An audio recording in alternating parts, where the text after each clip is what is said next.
สบายดีเด้อสวัสดีสบายดีสาวโสดหน้าใหม่เนาะทุกคนสิวันไหนก่อนอื่นก็ขออนุญาตถามข้อมูลของน้องก่อนชื่อแนวไหนสื่อแคตตี้อายุจักปี19โดยผ่านมาน้องหลาเคยสั่งครอบครัวบ่เคยมีแฟนอยู่บ่น้องหลาบ่เคยมีลมผู้บ่าวได้แบบลมเล่นๆลมหยังเคยบ่โอ้แสดงว่าบ่เคยแบบว่า บ่เคยฮู้จักกับความรักเลยบ่เอาง่ายๆเนาะแม่นเป็นหยังมันบ่มีคนเข้ามาหรือว่าเฮาบ่เปิดใจให้เพิ่นมันบ่มีคนเข้ามาตอนนี้นี่น้องหลายังเรียนบ่ได้เรียนแล้วโดยจบห้องไหนแล้วน้องหลาม.2 ใกล้สิเซ็งภาคเรียนแล้วเป็นยังคือออกอันบ่มีเงินเรียนต่อโดยพ่อแม่ให้ออกบ่หรือว่าน้องหลาอยากออกเองออกเองเพิ่นว่าแบบเงินค้ำแบบว่าคัดสนประมาณนี้น้องหลาก็เลยตัดสินใจออกจากโรงเรียนซะไปสิบ่แม่นและปัจจุบันนี่น้องหลาเฮ็ดเวียกหยังซะเฮ็ดเวียกเฮือนเวียกชานโดยบ่ได้มีอาชีพแบบเป็นหลักบ่แบบว่าอหยังค้าขายหรือว่าเฮ็ดโรงจักโรงงานบ่ได้เฮ็ดบ่เฮ็ดแต่ว่าออกแล้วเคยเฮ็ดเวียกหยังแน่น้องล่ะเคยเฮ็ดเวียกแบบพวกโรงงานประมาณนี้นะโรงงานแบบเกี่ยวกับหยังแบบพวกตัดเย็บโอ้อันเจ้ามีประสบการณ์แล้วแสดงว่าเนาะทางด้านอันตัดตำยิดนี่ถือว่าได้บ่ได้อยู่เขาตอนนั้นน้องล่ะอยู่ดนอยู่บ่ฮะหมายถึงว่าเขาไปเฮ็ดเวียกตอนนั้นน่ะเจ้าอยู่ดนอยู่บ่ประมาณ 2-3 เดือนแล้วก็ออกมันหนักบ่ก็บ่หนักปานใดคือออกไวแต่จ้ะ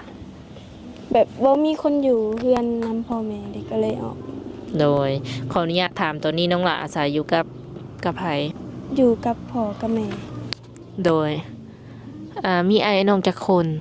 บ่มีเป็นลูกสาวเดียวป้าลูกสาวเดียวลูกสาวหลายยังอยู่นี่เบิดเนาะแม่ ถ้าพ่อถ้าแม่อายุจักปีตอนนี้ประมาณ40ปลายและตอนนี้หรือว่าสิว่าไงปัจจุบันนี้เจ้าก็อาศัยอยู่กับเพิ่นพ่อแม่นี่มีอาชีพการงานบ่มีเฮ็ดหยังซะแต่ละปีมีแต่แบบเฮ็ดให้เฮ็ดนาประมาณนี้เฮ็ดนาเป็นหลักเนาะอยู่เฮือนเนาะโดยนอกจากเฮ็ดนาแล้วบ่ได้มีอาชีพเสริมแบบว่าไปรับจ้างบ่และมื้อนี้ถือว่าน้องลาออกมาเปิดใจแม่นบ่ เปิดใจในมื้อนี้นี่เปิดใจแบบใดถามก่อนได้เปิดใจหาคนคุยล่านี่บ่หรือว่าน้องลาอยากสร้างครอบครัวแล้วเปิดใจหาคนคุยหาคนลมประมาณนี้ยังบ่ทันแบบอยากสร้างครอบครัวเลยบ่เป็นแนวใดยังบ่พร้อมปานใดตอนนี้น้องหลาอายุ19ปีเจ้าอยากสร้างครอบครัวตอนอายุจักปีประมาณ22-23ใหญ่ขึ้นกว่านี้อีกนิดนึงบ่แม่น โดยเปิดใจในมื้อนี้เจ้ามีสเปคบ่มักผู้ชายแบบใดแบบใดก็ได้เบิดแต่ว่าประมาณสูงปานกลางนะสูงกว่าเจ้าบ่แม่นเจ้าสูงเท่าใดซะน้องล่ะประมาณ150ปลายแหละก็เอาลื่นเจ้าขึ้นไปโดยหรือว่าแบบลดตัวเองนี่บ่เอาเลยบ่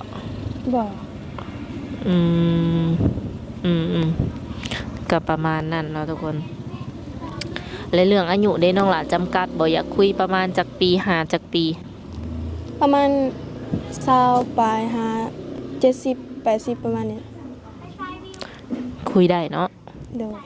สมมติว่าคุยไปคุยมาเพิ่นอยากได้เป็นแฟนเลยซะคบกันเป็นแฟนนี่ได้คบได้แต่ว่าลมกันไปก่อนประมาณ 2-3 เดือนจังตัดสินใจคบนะโดยคบกันเป็นแฟนและอายุน้องเพิ่นฮอดประมาณ20กว่าปีและจังค่อยแต่งประมาณนี้เนาะโดยพ่อกับแม่เพิ่นโอเคบ่แบบว่าเฮาออกมาเปิดใจนี่โอเคเพิ่นบ่ได้ว่าแนวใดบ่หากเจ้าบอกเพิ่นอยู่บ่บอกออกแล้วเอาตรงๆแบบว่าพ่อแม่เฮาสิรับได้บ่สมมุติว่ามื้อนึงเฮามีแฟนเนาะที่ว่าอายุ ห่างกันกับเจ้าหลาย30 ปี หับได้ เคยถามเพิ่นแหละ แม่น บัดโตเจ้าเองเด้ หับได้คือกัน เจ้าเคยเห็นอยู่ว่าผู้บ่าวแบบรุ่นใหญ่40 50สินะ บ่ น่ะ เอาเด้อสิเปรียบให้ฟังเนาะขนาดพ่อเฮานี่ก็ยังอายุ40กว่าแล้วแม่นบ่เนาะ แม่น เด้ผู้บ่าวอายุประมาณ40ก็สิอยู่ประมาณสำพ่อเฮา โดย สมมุติว่า อันนี้ขออนุญาตเนาะสมมุติว่า50 60ก็สิใหญ่กว่าเพิ่นอีกเนาะ โดย ช่วงสิเป็นไปได้อยู่บ่ เป็นไปได้ เออ ช่วงสิควงไปหันไปนี่ได้อยู่เนาะ โดย บ่อายคน บ่ ใครอยุ่สัน โดย ปัจจุบันนี้บ่ได้มีวางแผนว่าจะไปเฮ็ดเวียกเฮ็ดงานบ่ มีอยู่ อยากไปเฮ็ดอยู่ไสนะ ว่าสิไปเฮ็ดอยู่แถวประมาณแถวเวียงนะ อ๋อน้องหลักเคยไปไทยบ่ บ่เคย ในใจแบบบ่อยากไปเฮ็ดอยู่ไทยบ่จ้ะ ก็อยากไปอยู่ อยากไปแบบพร้อมแล้วบ่ตอนนี้ หรือว่าอยากไปช่วงไหน ประมาณอีก 2-3 ปีเลย โอ้จังอยากไปเฮ็ดงานอยู่ฝั่งไทยนะ แม่น อืมคือเจ้าเป็นลูกสาวหลาเนาะ เฮือนซานบ้านซ่องนี่จัดอยู่ในแบบระดับใดซะน้องละ สำคัญกับอันนี้ เขาไปในกระบอกไก่บันได แบบว่าอยู่ในระดับกลางบ่พออยู่พอกิน หรือว่า แม่ ทุกข์ยากหรือว่าห่างมี พออยู่พอกินไป อืมข้าวปีหนึงเฮาเฮ็ดนี่ได้หลายบ่ซะ ก็บ่ได้หลายปานใดส่วนหลายก็มีแต่เฮ็ดอยู่หน้าหญ้าแล้วก็แบ่งกัน ฮอดบ่4 50 บ่ หัก ได้ซำใดก็แบ่งกันประมาณ 6-7 สอบนี่นะ บ่หลายเนาะ โดย กลุ่มกินบ่แต่ละปีน้องละ ก็บ่กุ้มบางเทื่อก็ซื้อกิน อืมกะคือสิบ่เปลืองปานใดอยู่3 คนเนาะ พ่อแม่ลูกสินะ แต่จะเป็นลูกสาวหลานเนาะมือหนึ่งสมมติว่าเจอคนที่ใช่ว่าซันซะเนาะเพิ่นแบบว่าอยากมาแต่งมาขอเอาไปอยู่นำอะนะเจ้าคิดว่าแนวใด มาแต่งมาคอน แม่นมาสมมุติว่าฮอดกำหนดว่าซันซะกำหนดเนาะคือเจ้า19แล้วเจ้าอยากแต่งตอนอายุ20กว่าปีเนาะ โดย สมมุติว่าฮอดมือนั่นแหละมีคนที่เพิ่นพร้อมที่จะมาแต่งมาขอเจ้าจังซี่เจ้าอยากให้เพิ่นมาอยู่นำบ่หรือว่าเจ้าสิไปอยู่เฮือนนำเพิ่น ให้เพิ่นมาอยู่นำ เด้อเป็นหยังก็บ่อยากไปอยู่นำเพิ่น เพราะว่ามันบ่มีคนอยู่นำพ่อนำแม่เด้ อืมคันว่าเที่ยวไปเที่ยวมาได้บ่ ก็ได้อยู่ โดยเจ้าเฮ็ดแบบกับข้าวกับน้ำเป็นอยู่บ่ซะ เป็น ได้เบิดบ่ แม่น อันเฮือนอยู่เฮือนเฮานี่หลักๆไผเป็นคนแบบแต่งอยู่ครัวกินจังซี่นะ เฮาเฮ็ดอยู่แต่ว่าเฮ็ดซอยแม่นะ อ๋อเปลี่ยนกันกับแม่เนาะบางทีบ่ โดย อืมหากซักผ้าหน้าแพร่นี่เป็นละติ เป็นทุกอย่าง โดย ใครอยู่ซะเนาะทุกคนหลักๆจะเป็นคนนิสัยแบบใดน้องล่ะ เป็นคนแบบเป็นคนใจร้อนแบบว่านิสัยบ่ค่อยมักไปลิ้นปานใดถ้าแบบมักอยู่เงียบๆหันนะบ่มักความวุ่นวาย อืมหายเป็นอยู่ดี ให้เป็นอยู่ โดยย้อนว่าเนาะเป็นคนที่ค่อนข้างอยากใจร้อนแน่ติ โดย เวลาเฮาหายเฮาเครียดแบบเคยบ่ ฮะ หายเครียดหมู่คู่จังซี่นะ บ่มีแต่แบบเวลาไปลิ้นก็ไปลิ้นแบบตามปกตินะบ่เคยหายหมู่ อืมไปปาตรงปาร์ตี้นี่บ่ได้เคยไปบ่ บ่ อีหลี โดย เป็นแนวใดแบบเพราะว่าน้องหละเพิ่นเองก็ค่อนข้างว่าจัดอยู่ในแบบเด็ดวัยรุ่นว่าซั่นซะเนาะวัยรุ่นขึ้นใหม่19 ปี เป็นหยังคือบ่ค่อยแบบไปเลินไปเที่ยว บ่มักไปปานใดสลายมีแต่อยู่เรือน เฮาบ่มักเองเนาะ โดย พ่อแม่บ่ได้ห้าม แต่ว่าเฮาบ่มักสิบ่ โดย ดีดีดีหากขั้นมาให้ออกงานแบบกินเหล้ากินเบียร์นี่ได้บ่ ได้แต่ว่าเดินๆไปเถื่อนะ สมมุติว่า ไปน้ำพ่อแม่ อ๋อหันไปก็ไปกับท่าพ่อท่าแม่ติ โดย คันสมมุติว่ามีครูมีคิงบางทีเพิ่นอาจจะชวนออกงานเนาะสิเนาะ โดย ก็ไปได้เนาะ โดย ไปอยู่บ่เลยหรือว่าบ่ไปคันไป ไป กับแฟนก็ ไปอยู่ อืมน้องหล่ะมีโรคประจำตัวบ่ บ่ โดยเจ้าสูง150กว่าเนาะน้ำหนักประมาณเท่าใดตอนนี้ บ่จือกันเลยประมาณ60ปลายแหละ เคยแบบ เคยมีโมเมนต์แบบน้ำหนักหน่อยบ่ บ่ หรือว่าเฮาอยู่สำนี้เลย โดยมาต่อกันเนาะทุกคนลักๆคนที่สิเข้ามานี่น้องหล่ะมักคนนิสัยแบบใด มักคนนิสัยแบบบ่ค่อยมักเที่ยวปานใดนะแล้วก็บ่ค่อยมักกินเหล้ากินเบียร์แบบกินได้อยู่โดนๆกินเถื่อ ไปเพิ่นเป็นพอห้างพอหมายได้ซะเจ้าสิรับได้บ่ รับได้ หนุ่มๆของเฮาก็สิมีเบิดว่าซั่นจ้ะเนาะมีทั้งพอห้างพอหมายบางคนก็มีลูกติดพร้อมได้ โดย สำหรับคนที่ว่ามีลูกติดนี่เจ้าคิดว่าทรงสิเข้ากับลูกเพิ่นได้อยู่บ่ เขาได้ โดย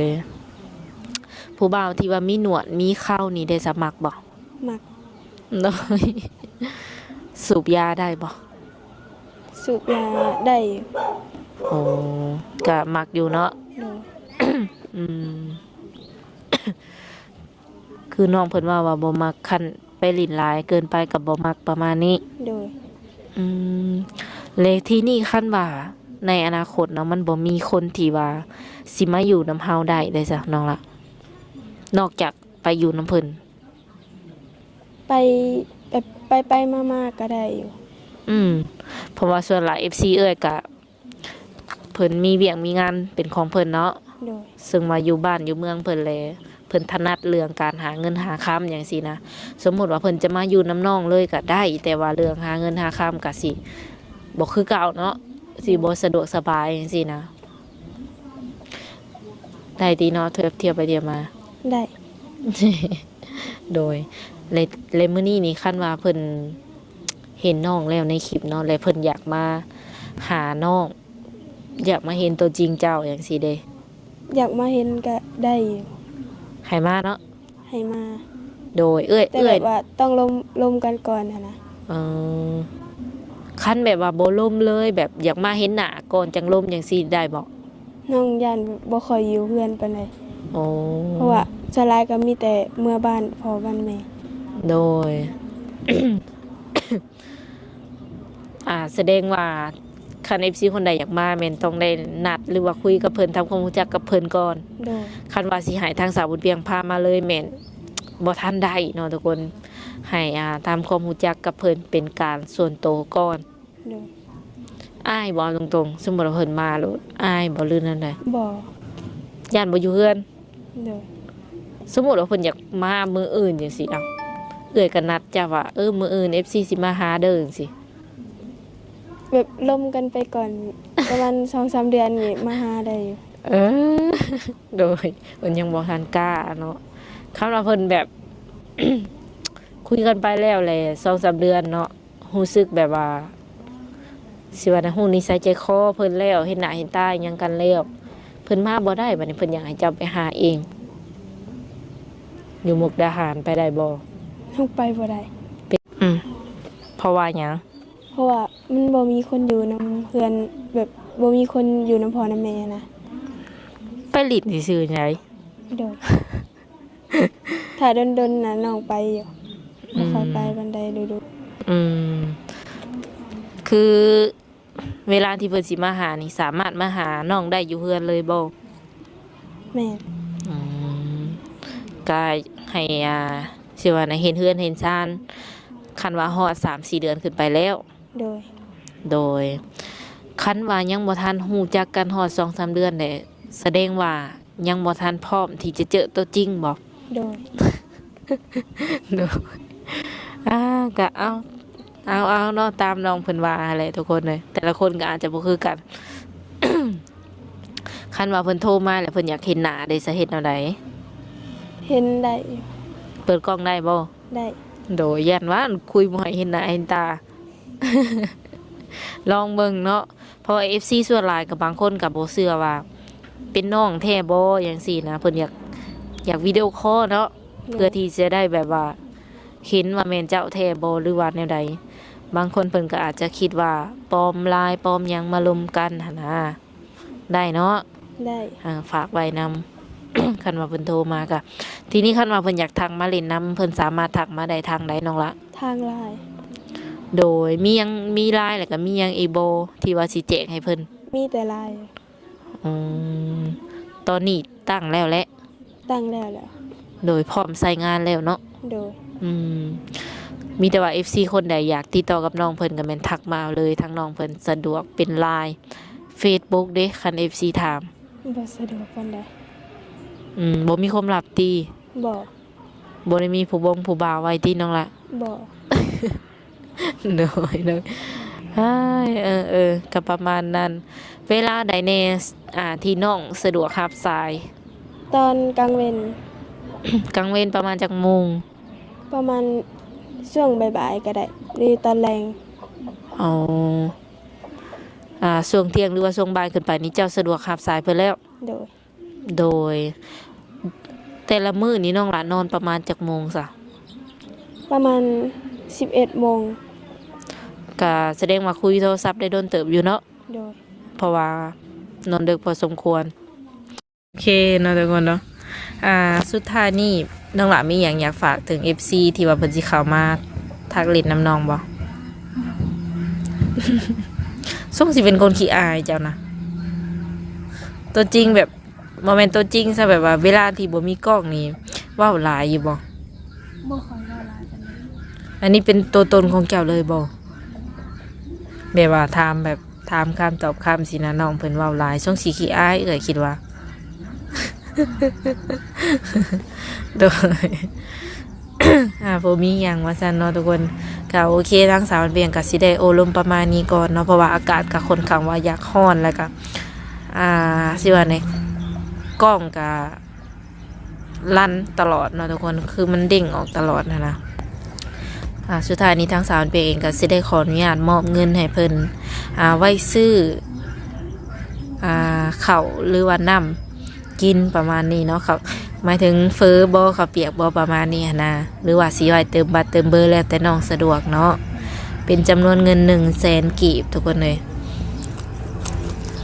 ก็เป็นเงินของผู้ใหญ่ใจดีที่ว่าเพิ่นสนับสนุนช่อง YouTube อยู่ตอนนี้เนาะเพิ่นก็ฝากให้สาวๆทุกคนไว้เติมบัตรเติมเบอร์หั่นแหละ โดยน้องละ ใช่ ขอบใจอ้ายเพิ่นแน่ ขอบใจหลายเลย เจ้าเพิ่นอยากแบบเว้าบ่ค่อยเก่งเนาะทุกคนเนาะบ่เป็นหยังเป็นครั้งแรกที่ว่ามาเปิดใจ แม่ ฮู้แบบความรู้สึกเป็นอะไรจะเปิดใจครั้งแรกนี่น้องละ โดยน้องละเห็นจากไสเห็นจากช่อง YouTube บ่หรือว่าเห็นจากไส เห็นจากช่อง หรือหมู่แนะนำมา หมู่แนะนำพอ ได้เข้าไปติดตามช่องอยู่บ่ ติดตาม เห็นเบิดเนาะใครแน่สันหลังจากที่ว่าเฮาได้เข้าไปติดตามเบิ่งผู้สาวแล้วก็ถามหมู่นำสิบ่ ถาม หมู่ก็เลยแนะนำต่ออีก โดยแนวใดก็ฝาก FC ไว้ในอ้อมอกอ้อมใจในเด้อคันว่าเพิ่นทักมาก็ตอบเพิ่นในเด้อน้องละ ออก โดยโอเคสำหรับคลิปนี้สาวบุญเปียงและน้องเนาะสิได้ขอตัวเจ้าไว้ก่อนสบายดี